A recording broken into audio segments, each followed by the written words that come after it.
Hello दोस्तों ओरेसेंट bridge इंसानों द्वारा बनाए गए सबसे बेहतरीन ब्रिजेस में से एक है। इसका underground tunnel world wide famous है। आज मैं आपको ओरेसेंट ब्रिज के बारे में कुछ अनसुनी चीजें बताऊंगा, तो बने रहिए मेरे साथ वीडियो के अंत तक। ओरेसेंट ब्रिज माल्मो स्वीडन और कोपेनहेगन डेनमार्क में लोकेटेड है। ये डेनमार्क और स्वीडन के बीच बने जल संधि को एक आर्टिफिशियल आइलैंड पेबर होम से जोड़ता है। इस ब्रिज की खास बात ये है कि ये दोनों रेल और मोटरवे के तौर पर काम करता है और ये यूरोप का सबसे बड़ा रोड और रेल ब्रिज है। इसकी लंबाई 8 किलोमीटर है और ये स्वीडिश कोस्ट को आर्टिफिशियल आइलैंड पेबर होम से जोड़ता है। फिर वहां से 4 किलोमीटर का ड्रोडेन टनल पेबर होम को डैनिश आइलैंड आमेजर से जोड़ता है। ये ब्रिज स्कैंडिनेवियन पेनिनसुला के रेल और रोड नेटवर्क्स को सेंट्रल और वेस्टर्न यूरोप से जोड़ता है। डेटा केबल इस ब्रिज को सेंट्रल यूरोप और स्वीडन का इंटरनेट ट्रांसमिशन का महत्वपूर्ण स्रोत भी बनाता है। इस ब्रिज को डेनिश इंजीनियरिंग फर्म COWI ने डिजाइन किया था। उन्होंने बताया कि पानी के अंदर टनल इसलिए बनाया गया था ताकि एयर ट्रैफिक को कम किया जा सके, क्योंकि कोपेनहेगन एयरपोर्ट ब्रिज के काफी करीब था और शिप्स को भी पानी में आने में दिक्कत न हो, भले ही मौसम कितना ही खराब हो जाए। इस ब्रिज को बनाने की शुरुआत 1995 में हो गई थी और 1 जुलाई 2000 को ब्रिज का ट्रैफिक वाला सेक्शन खोल दिया गया था। ओरेसेंट ब्रिज को 2002 में IABSE द्वारा आउटस्टैंडिंग स्ट्रक्चर का अवार्ड मिल चुका है। ये ब्रिज 3,48,000 करोड़ रुपए की लागत से बना। ओरेसेंट ब्रिज प्रोजेक्ट को बनाने में 4 महत्वपूर्ण चीजें ध्यान में रखी गई थी। वो थी under water tunnel, artificial island, artificial peninsula और ब्रिज। ब्रिज की शुरुआत डेनमार्क के कोपेनहेगन शहर से की गई और इसका अंत स्वीडन के माल्मो शहर में रखा गया। इन दोनों शहरों को इसलिए चुना गया क्योंकि ये अपने देशों के सबसे महत्वपूर्ण जगह माने जाते थे।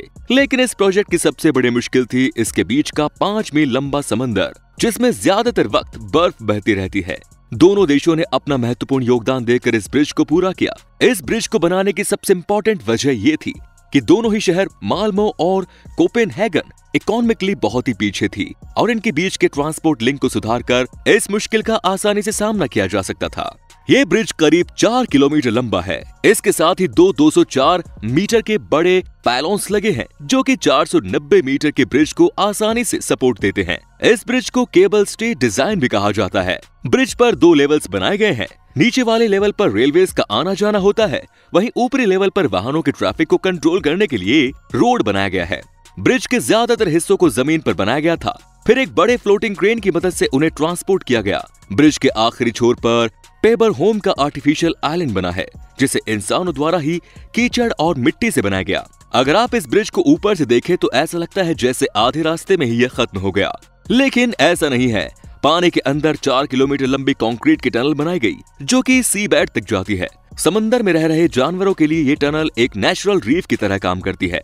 ड्रॉगडन टनल को बनाने के लिए 3500 मीटर की ट्यूब का इस्तेमाल किया गया था और 270 मीटर की एंट्री ट्यूब दोनों तरफ लगाई गई। टोटल 5 ट्यूब्स पानी के अंदर बनाए गए। 2 ट्यूब से रेलवे ट्रैक गुजरता है, 2 ट्यूब से ट्रैफिक के व्हीकल्स गुजरते हैं और 1 ट्यूब इमरजेंसी के लिए बनाई गई। ओरेसेंट ब्रिज को बनाने की बातें 20th सेंचुरी से चलती आ रही हैं, लेकिन वर्ल्ड वॉर 2 की वजह से ये बातें कभी आगे नहीं बढ़ पाई। लेकिन 1991 में गवर्नमेंट ने नए एग्रीमेंट्स साइन किए, जिससे ये ब्रिज सक्सेसफुली बनकर तैयार हुआ। इस ब्रिज को 50% डेनिश गवर्नमेंट और 50% स्वीडिश गवर्नमेंट डाउन करती है। हालांकि ब्रिज बनने से दोनों शहरों में काफी उन्नति आई है। ब्रिज पर ट्रैफिक काफी ज्यादा बढ़ गया है। ब्रिज खुलने के पहले ही साल में डेनमार्क और स्वीडन के बीच का ट्रैफिक 61% बढ़ गया, लेकिन गवर्नमेंट्स कहती हैं कि ये इंक्रीज उतना नहीं है जितना उन्होंने अंदाजा लगाया था। 2005 से ट्रैफिक बेहद ही तेज रफ्तार से ज्यादा बढ़ रहा है।